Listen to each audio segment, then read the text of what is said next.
Kalau ada pertanyaan, mungkin Fran bisa kasih jawab, nggak bisa sebagai moderator.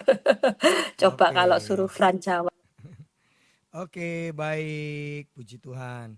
Nah, sekarang kita akan sama-sama masuk di dalam sesi tanya jawab. Saya sudah buka ruang chatnya ya. Silahkan Anda yang mau bertanya bisa chat ya.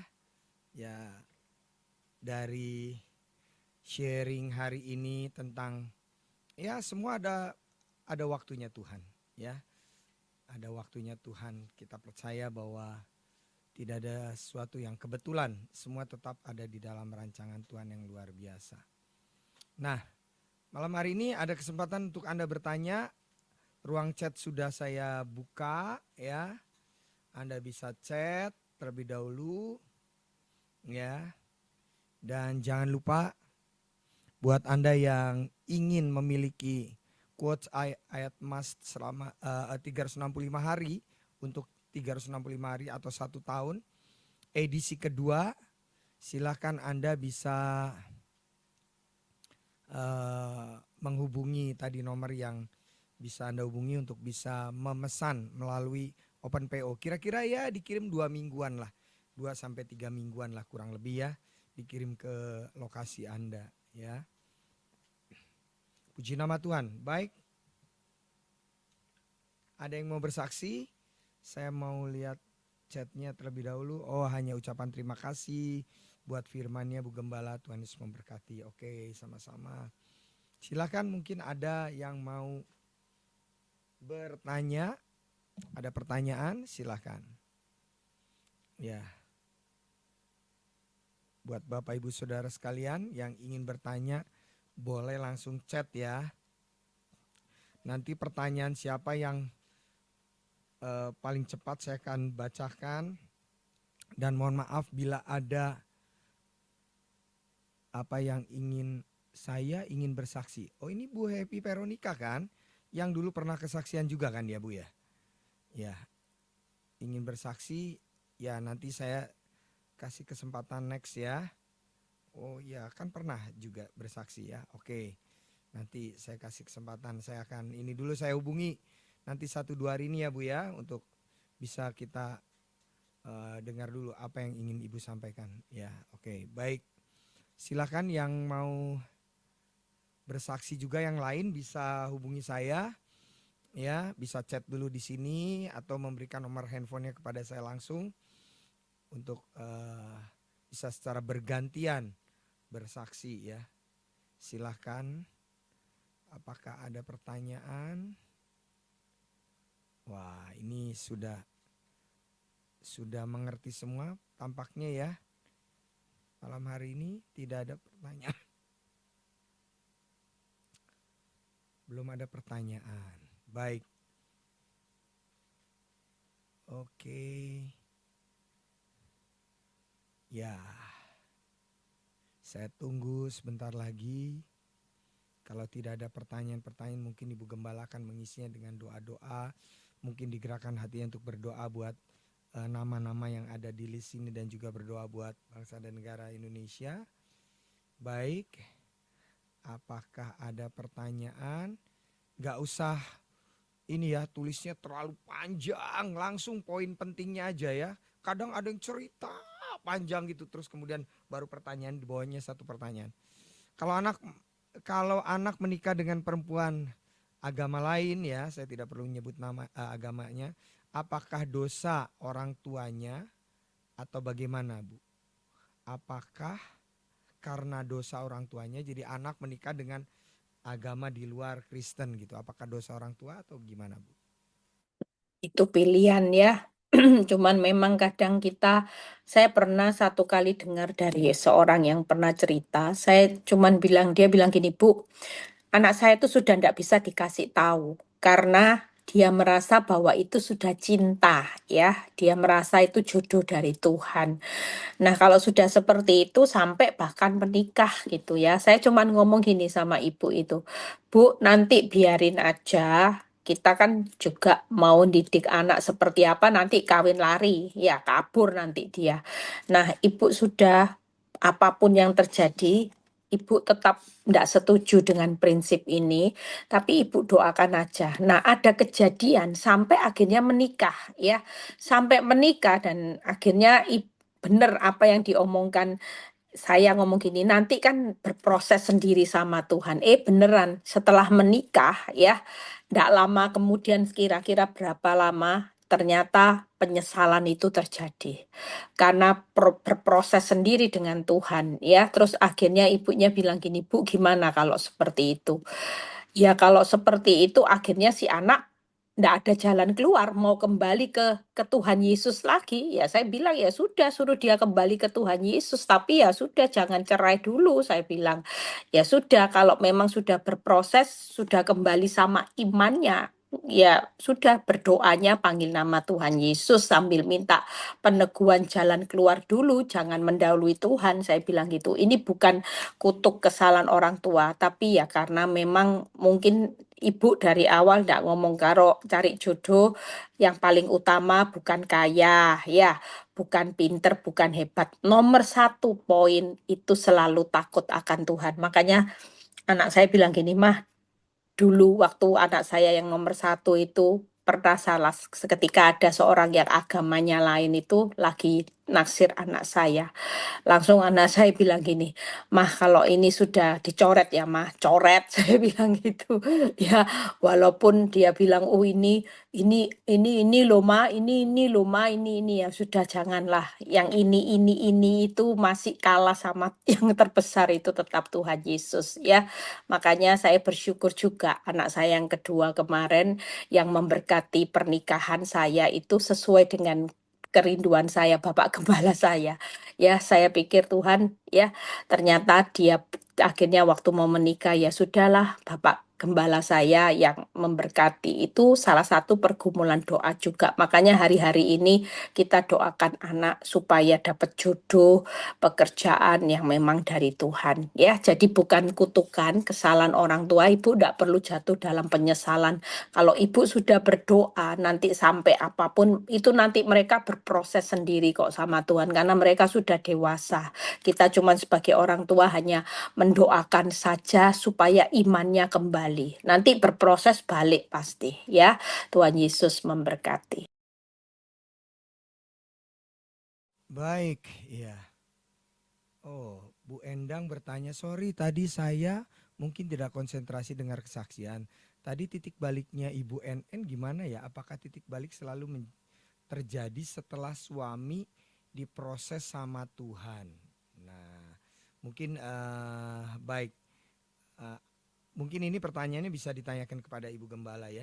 Apakah titik balik dari seseorang itu selalu terjadi setelah suami harus diproses dulu sama Tuhan, mungkin dijatuhkan atau apa begitu? Apakah harus seperti itu, selalu seperti itu? Ya, pertobatan seseorang itu memang caranya sendiri-sendiri. Saya pernah dengar seorang pertobatannya yang tidak sampai sakit, tapi didatangi Tuhan Yesus sendiri. Jadi ketika dia lagi berbuat dosa, Tuhan Yesus datangi dia sendiri. Ya ini spesial sih. Jadi tanpa proses apa-apa hanya karena ketemu Tuhan Yesus ya. Kalau Paulus kan masih ada proses buta ya kan. Ini enggak. Jadi waktu dia jatuh dalam dosa, dia itu hanya dengar dan didatangi Tuhan Yesus. Akhirnya dia berbalik dan akhirnya benar-benar. Tapi saya enggak pernah dengar cerita lanjutnya, tapi itu terjadi. Nah, yang kedua, yang banyak saya konselingi, rata-rata memang harus ngalami berproses dulu, baru bertobat. Rata-rata manusia itu kalau ndak dipukul dulu ya, rata-rata ndak kapok gitu, ndak pernah breakthrough-nya ndak terjadi. Mereka menganggap, dosa enak kok, dosa nikmat kok, Tuhan Maha Pemurah. Nah ini, tapi perlu tahu Tuhan memang pemurah, panjang sabar, tapi sabar itu ya ada batasnya gitu ya. Kalau terus dicobai terus, lama-lama ya batas kesabaran Tuhan juga bisa hilang juga. Nah, itu waktunya bayar harga. Jadi Endang, kalau menurut saya jangan tunggu waktunya kapan nanti penghukuman Tuhan. Doakan terus. Karena kalau senyatanya orang berdosa itu kalau waktu bayar harga itu ngeri loh. Karena robohnya dalam bencana. Ngeri nggak, saudara? Makanya tiap hari doakan, minta kemurahan Tuhan. Supaya Tuhan itu panggil hidupnya dengan caranya yang ajaib, nggak tahu gimana caranya ya. Yang pasti ngomong aja, Tuhan, suamiku cinta Yesus, benci dosa. Itu ucapan yang sederhana tapi powerful. Cinta Yesus, benci dosa. Cinta Yesus, benci dosa. Ya, Endang tiap hari katakan, suamiku cinta Yesus, benci dosa. Nanti dibuat alergi sama dosa, cintanya sama Yesus gitu ya. Kalau cinta sama kita, wah bahaya ya. Tapi kalau cinta sama Tuhan itu jadi orang yang luar biasa seperti Yusuf ya. Tuhan Yesus memberkati. Baik, perlu saya tambahkan tadi ya mungkin tentang cerita titik baliknya itu waktu suaminya dilaporkan ke polisi, ditahan apa segala macam begitu kan. Pada akhirnya suaminya kembali, selesai, pulang lagi ke rumah begitu. Ya, prosesnya memang melalui suami yang sempat KDRT dan juga akhirnya dipenjarakan gitu kan. Tapi akhirnya bisa balik ke rumah dan mereka dipulihkan, akhirnya berdamai semua ya. Puji Tuhan. Baik. Nah, kalau orang udah selingkuh lalu mereka cari komsel di luar. Jadi selingkuh kemudian berkomselnya di luar, apakah hidupnya bisa diberkati ya gitu ya, cari komsel yang lain gitu. Apakah hidupnya bisa diberkati, Bu? Nggak ada orang berdosa yang hidup dalam berkatnya Tuhan tuh nggak ada berkatnya iblis. Kalaupun dia semakin kaya ya, semakin sukses itu ya, ya namanya manusia itu hidup di dalam anugerah. Kita ini tetap hidup dalam anugerah, walaupun kita ini berdosa, tetap anugerah Tuhan ya. Tapi kalau sampai dia ambil langkah berkomsel, saya percaya firman itu biarin aja. Firman itu adalah senjata yang bermata dua yang tajam yang bisa memisahkan jiwa sama roh. Biarin aja. Lewat firman, firman, firman, firman ya, dia pasti berubah.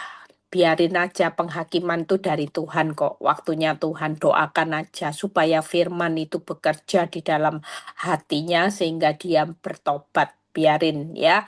Jadi ibu jangan mikir apa bisa diberkati ya. Saya percaya kalau dia berkomsel di tempat yang benar ya, komsel itu akan tegur dia juga. Tidak mungkin kalau dia tahu itu bukan pasangannya atau dia bawa orang yang bukan pasangannya, komsel bisa terima. Rata-rata tidak bisa terima juga ya. Tapi kalau dia datang sendiri, walaupun dia pendosa, komsel itu tetap harus terima. Tidak boleh tidak. Ya, biarin aja ibu, kita cuman sebagai seorang istri penolong mendoakan dia supaya Tuhan yang menjamah. Karena kan ada ayatnya, hati raja ada di tangan Tuhan, hati suami kita itu ada di tangan Tuhan. Nanti Tuhan yang mengalirkan kemana Tuhan inginkan. Itu aja doanya. Tuhan Yesus memberkati. Oh, ada yang bilang, Pak, suara Bapak kecil, kalau suara Bugem tidak. Masa suara saya kecil? Harusnya enggak ya. Bu, perlukah memblokir mantan pacar yang memutuskan sepihak dan tidak mampu mengampuni kesalahan-kesalahan yang saya lakukan? Kayak cuma ngingetin aja dibilang mengontrol. Maksudnya gimana? Kayak ya pokoknya intinya apakah perlu memblokir mantan pacar yang memutuskan sepihak dan tidak mampu mengampuni kesalahan-kesalahan saya? Gimana, Bu? Ya kalau itu menjadi toksik, nggak ada poinnya buat ngotori hati ya, nggak diblok aja. Buat apa? Toh juga nggak ada poinnya ya. Makanya ibu-ibu, saya itu baru inget tadi itu ada orang yang konseling pagi sama saya. Dia bilang, Bu, saya itu ngalami keadaan yang seperti ini. Saya bilang gini, Ibu mulai sekarang hidup ini harus bisa memilah-milah. Kalau disakiti hati sama orang dan itu perkataan orang itu nyinyir sama kita ya, contohnya nyinyir gitu, nyinyir tuh nyindir-nyindir. Saya bilang, Ibu jangan masuk hati, nggak usah. Itu kan cuman sampah. Harus bisa dipilah, mana yang perlu direnungkan, mana yang nggak perlu. Lah daripada ngerenungin perkataan nyinyir, ya lebih baik ngerenungin perkataan firman Tuhan. Ngapain ya? Iya Bu, saya dikatai, kamu loh dari dulu miskin, ya mana bisa beli apa-apa, ya miskin ya miskin. Nah, itu kan berarti ngerenungin miskin, ngapain? Sementara Tuhan kan nggak pernah bilang kita miskin. Kan Tuhan mau menjadikan kita kaya, susah payah tanpa menambahi. Berarti kita di mata Tuhan gimana? Ya diperkaya. Lah ngapain merenungin miskin? Ngerenungin aja. Kita diperkaya karena kita mulia, berharga di mata Tuhan. Ya, jadi jangan banyak dengar perkataan-perkataan yang hari ini melemahkan iman. Kita harus bisa memisah-misah. Tuhan Yesus memberkati. Oke, ternyata ada lagi yang bilang suara saya kecil ya. Iya, apakah suara saya kecil, Bu Gembala? Suara saya Ya, kecil? tadi memang kecil. Saya pikir Oh, handphone saya, makanya dari tadi oh Zoom itu iya, tangan saya kan kok aneh ya? terus-terus tekan-tekan volume gitu. Karena saya Oke. pikir apa handphone saya yang Oh, volumenya suara saya kurang kecil ya, gitu. soalnya dari tadi nggak ada yang komen Tapi jadi ini besar udah. udah besar. Oke, baik. Shalom Bu Eli, suamiku sudah kembali ke rumah, tapi suamiku masih diam-diam berhubungan kembali dengan selingkuhannya. Dan suamiku tidak jujur masalah keuangannya. Ini rasanya pernah ditanyakan ya. Suamiku tidak peduli sama saya, jarang hubungi saya. Kalau di luar, kalau di rumah saya sering menghindar dari saya. Dia menghindar dari saya. Saya komunikasi kurang, saya harus bagaimana? Nah, ini rasanya pernah ditanyakan. Ini Ya, pertanyaan yang Ibu, paling sering berarti diulang-ulang ini ya pertanyaan ini. kan saya sudah ngomong waktu itu, gimana cara memulihkan, ya tetap bangun hubungan baik. Nggak usah bingung ya. Kalau dia cuek ya kita tetap baik. Kita tidak dihargai ya kita tetap menghargai. Kita tidak dihormati ya kita tetap menghormati. Kita dicaci maki ya jangan caci maki. Sudah itu aja bagian kita. Lah kalau bagian kita jalan itu artinya saudara sedang menabur benih sambil bercucuran air mata ya. Orang sudah baik dimaki, ya oh it's okay, itu kan benihnya kita. Kita tetap menabur kebaikan. Ibu tetap lakukan yang baik. Hidup ini bukan ditentukan karena suami baik dulu baru kita baik, kan enggak. Kita melakukan baik karena kita melakukannya buat Tuhan. Ya Tuhan baik, kita balasnya baik juga ya. Jadi jangan pernah takut. Hukum yang terbesar itu ingat loh dua. Kasihi Tuhan Allahmu dengan segenap hati, kasihi sesamamu manusia seperti dirimu sendiri. Itu diterapkan. Kalau mau mengasihi suami ya ingat. Mengasihi Tuhan ya mengasihi suami. Tidak bisa lepas ya. Mengasihi Tuhan ya harus mengasihi mertua. Walaupun galaknya seperti apa. Itu dua hukum itu tidak bisa dipisah saudara. Satu paket. Kasihi Tuhan Allahmu, kasihi sesama manusia. Jadi hari ini tidak ada alasan untuk kita membenci manusia.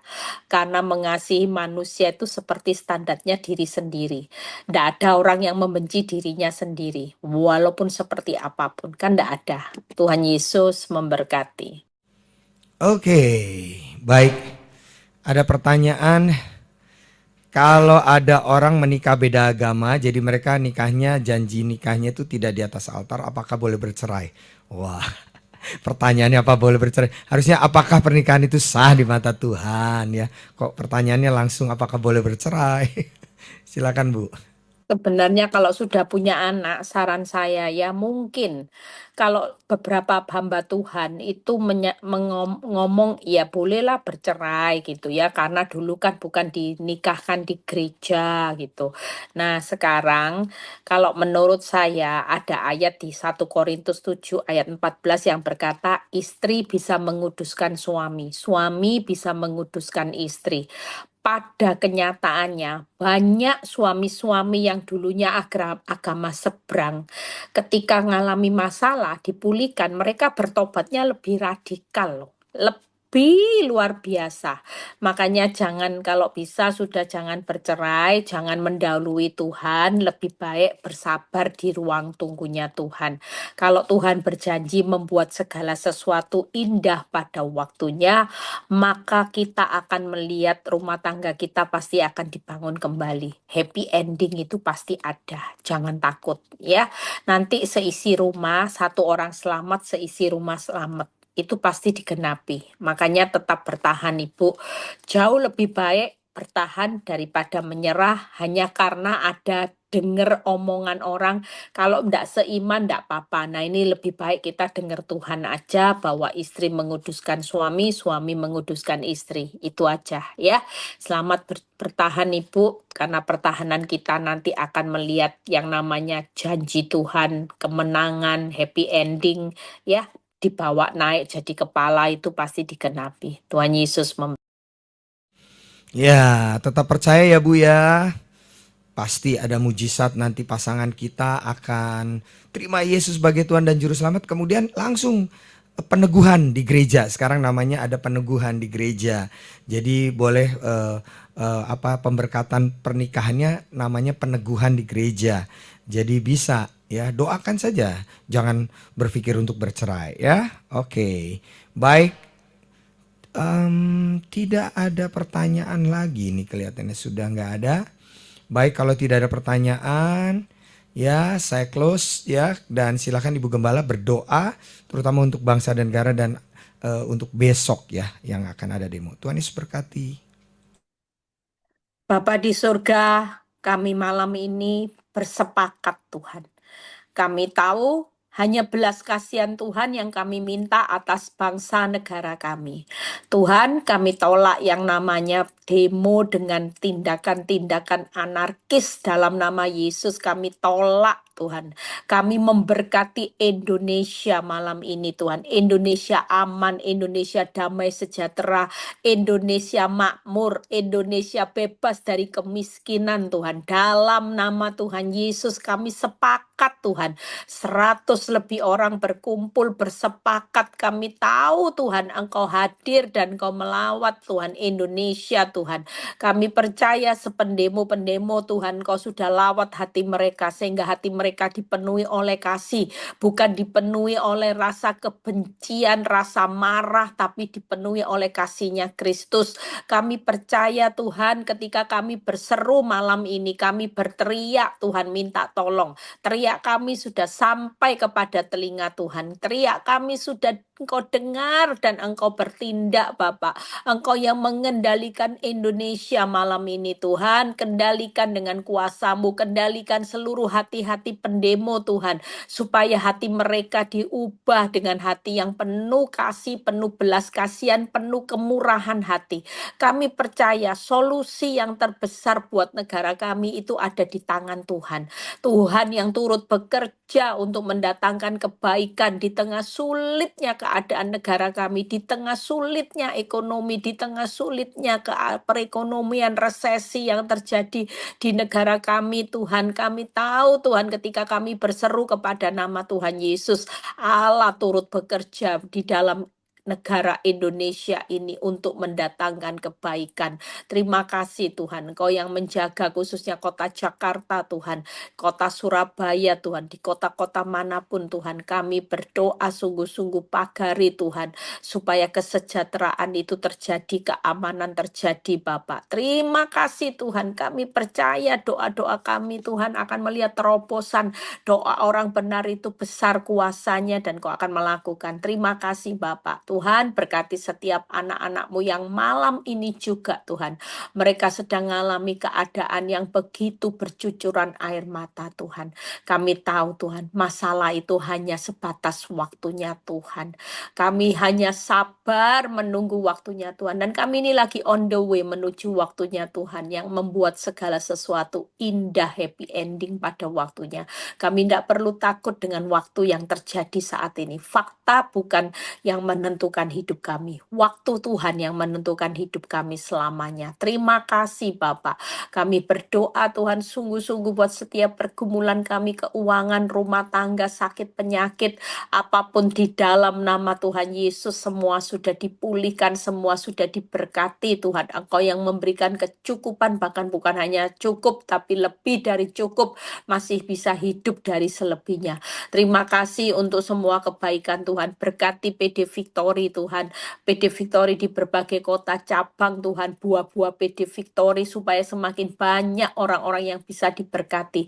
Berkati seluruh pengerja, kesatuan pengerja supaya sehati, kami tidak ada lagi perpecahan, tapi kami sehati untuk melayani Tuhan. Berkati juga ya Bapak saat ini Tuhan, hamba-Mu dan keluarga hamba-Mu semua ada di dalam tangan-Mu, baik Mami Feni juga, semuanya Bapak. Kami percaya kuasa-Mu terus akan dinyatakan.